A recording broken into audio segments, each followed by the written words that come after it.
We start with the Pittsburgh Steelers, 6-5-1, 2-3 on the road at Minnesota Vikings, 5-7, 3-2 at home. We're at US Bank Stadium in Minneapolis, Minnesota. This one is tricky. A lot of injuries at play here. Minnesota opened at -4 at Pinnacle. Opened at -4 at -105. They're now -3.5 at +108, which is really a 3. So Minnesota -3, you can get them slightly juiced more than a pick 'em. We're getting -115s to -120s. This total opened up at 45. Pinnacle is leading the way towards the under to a 43. There's Elio in the house.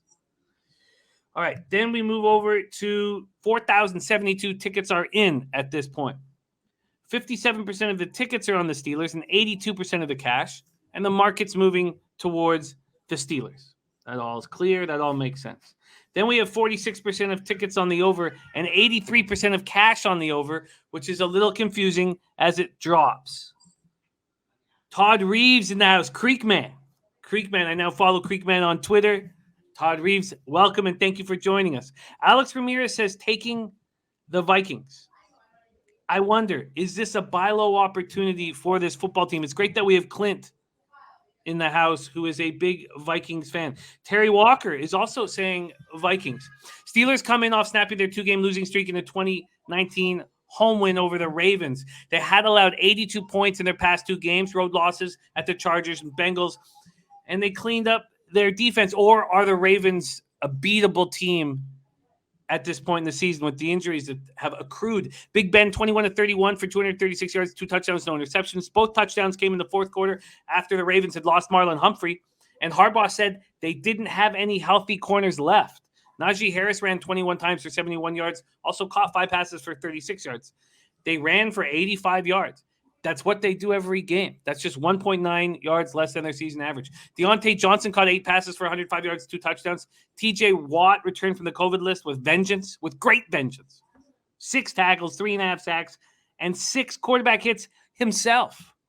Chris Wormley added 2.5 sacks. Minkah Fitzpatrick had 9 tackles and 1 interception. Ben Roethlisberger didn't practice yesterday. Either did Chase Claypool. They didn't practice today either, but we expect them. Both are likely to be in the lineup. Robert Spillane was activated from the reserve COVID list on Monday. Joe Hayden, inactive last week. Same with defensive end Isaiah Buggs, both capable of returning this week. Let's start with the Pittsburgh Steelers here on a short week. This will be Big Ben's last short week of his career. Do you trust him here, Bebsie? I don't know how you can. Yes, they beat a depleted Baltimore team, barely. But I'm just not terribly impressed with them. I haven't been all year. The only guy who really impresses me on this team week in and week out when he plays is TJ Watt. I like Najee, and I think he's going to have a great career. I love Freiermuth, and I think he's going to have a monster career. But I would not back the Steelers on the road in this situation, coming off a divisional win, facing the Vikings, coming off, a bad loss to the worst team in the NFL. I think the Vikings come out firing this week. The Thielen injury is a bit of a question mark, but I would be all over the Vikings in this spot. Maybe a buy low spot for them. Birdie says, I have to look at the mini side. No way I can back Pittsburgh on a short week. We have seen it so many times the last few years. When these older quarterbacks play on the Thursday, they struggle badly. Now, Flush Allen says Steelers can't score. As bad as the defense is for Baltimore, they barely get to 20. Paul Young says, love the over in this game. Vikings giving up points and will score also. Harold Williams says, Vikings if they're healthy. Burgundy Bet says FanDuel will be offering a Steelers Super Boost on this game. It's not available yet, but will be released Thursday. If you have a FanDuel available and like Pittsburgh, wait for the boost. Todd Hilton says Vikings will throw in the towel. Zimmer on his way out. Minnesota comes in off handing the Detroit Lions their first win of the season, 29-27 in Detroit. Cousins 30 of 40, 340 yards, 2 touchdowns, no interceptions, also lost a fumble. Justin Jefferson caught 11 passes for a career high, 182 yards, 1 touchdown, targeted 14 times. A lot of targets, but Thielen got hurt, rolled his ankle right in the beginning of the game, and he's listed as doubtful, and now he's out. He was listed as doubtful earlier today when I was capping this, but he's now listed as out. Alexander Madison replaced Dalvin Cook. As starting running back, ran 22 times for 90 yards and a touchdown, caught 3 passes for 34 yards. Cook is listed as questionable. Vikings defense allowed the Lions to score more than 17 points for the first time since week 1. This defense desperately needs linebackers Anthony Barr and Eric Kendricks back after they were inactive last week. They were limited at practice today. They're listed as questionable this week. Blake Lynch had 2 sacks, and he's dealing with a hip injury. He's listed as questionable. Nick Vigil had 15 tackles. Cameron Dantzler had an interception. The Vikings did activate Patrick Peterson off the reserve COVID list. So they had a lot of starters out last week. And how many are they getting back? All we know for sure is Peterson. This secondary gave up 296 yards and 3 touchdowns to Jared Goff. Bynum, Christian Darrisaw were inactive and are listed as questionable this week. After breaking down the Steelers and looking at the chat, I agreed on the Vikings. After going over their injuries, I can't bet the Vikings. Diehard MMA podcast, Aaron Clint says, weekly Vikings PSA, Adam Thielen is a massive loss. The team will step up. The Steelers are in shambles. Their defense is terrible. I feel like the Vikings were looking past the Lions. Vikings and the over for Clint. Dennis Garcia says, Detroit struggles to score too, but Minnesota makes offenses look competent. There's Dan Kelly joining us. Great to see you. I invite Brand B. We've always talked about home team or no team, but nothing about these Vikings makes me want to back them with their injuries here right now. And I can understand why it moved at 4. I can understand why the Steelers thought they were getting a bonus at 4. And now it's sitting at 3. So a lot of talk here in the chat about the over, yet it's dropped from 45 to 43. Are you surprised that the market's dropped 2 points? No, I mean, I agree with a few of the guys in the chat. Both of these teams are going to struggle to score a little bit. Minnesota with the fact that they've got Cooks and Thielen out, but also just, the Steelers can't do anything offensively. So, yeah, I don't even understand how the over is a look here, but I do agree with, who was it, Diehard that was saying that? Yeah, Diehard MMA podcast saying, I do think the Vikings rally and win this game. I disagree with the over part. You agree with the market move down from 45 to 43. Would there be any player props that would jump out at you? We know that Thielen won't be in the lineup, so if you look at Conklin, I mean, is there anybody other than Justin Jefferson who will get receptions in this game? Madison out of the backfield, maybe. Look, with Thielen out, that is a huge loss. I don't get how this guy is so good and yet gets overlooked every year. It feels like he just doesn't get talked about enough. So yeah, it's going to be a little bit difficult for them. I can see Conklin, but I do like Madison out of the backfield. And I also, if I was looking at a prop, I might look at receptions for Justin Jefferson, not yards, but catches. That does make sense. Not yards, but catches. Does make sense.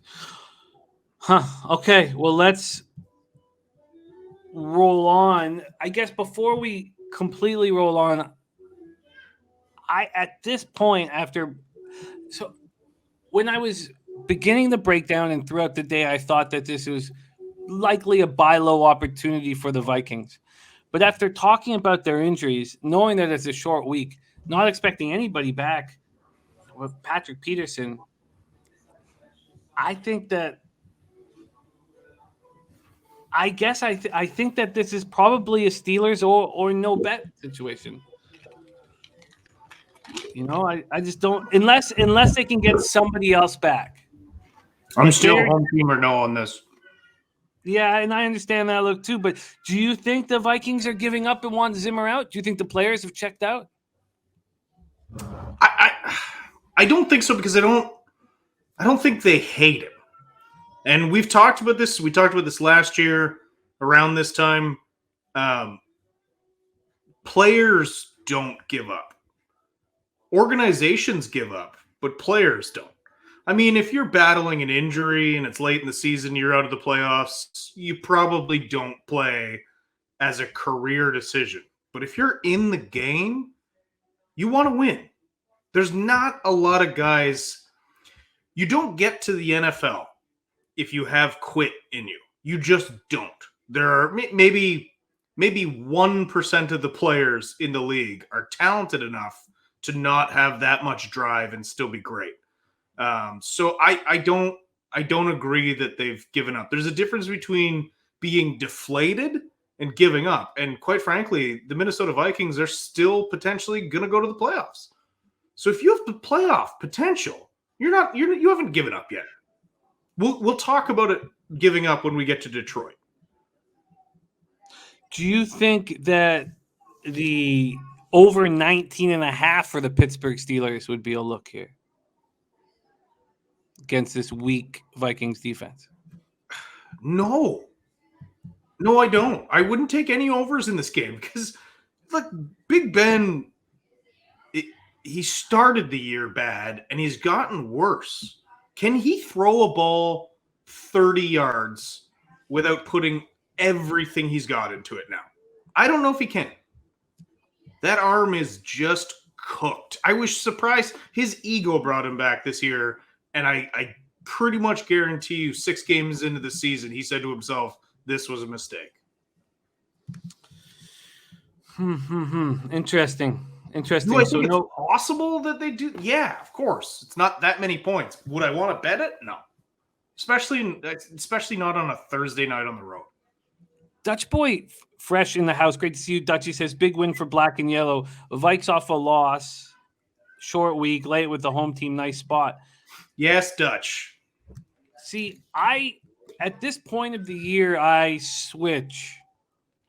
I stopped thinking that the big win last week is something I want to expect the opposite or stay off. I start thinking that teams are going to make a run for the playoffs and teams are going to just completely fall off. So I start switching that idea. Now, this is just the beginning of when I do it, week 14. But also, both these teams are still in a playoff hunt. So, yeah, Vikings are slipping. Steelers are right in the thick of things. They're 1 game out. Burgundy Bet says Ben is terrible. However, Steelers last 3 weeks continue to run 3 wide receiver sets, not handing off. Dennis Garcia says virtually the entire AFC in the back of the NFC is mediocre. Both these teams could easily still make playoff runs. Okay, well, let's move on from this spot. Steelers, Vikings, and I tried to find an angle and was unable to find one at this point that I feel comfortable with.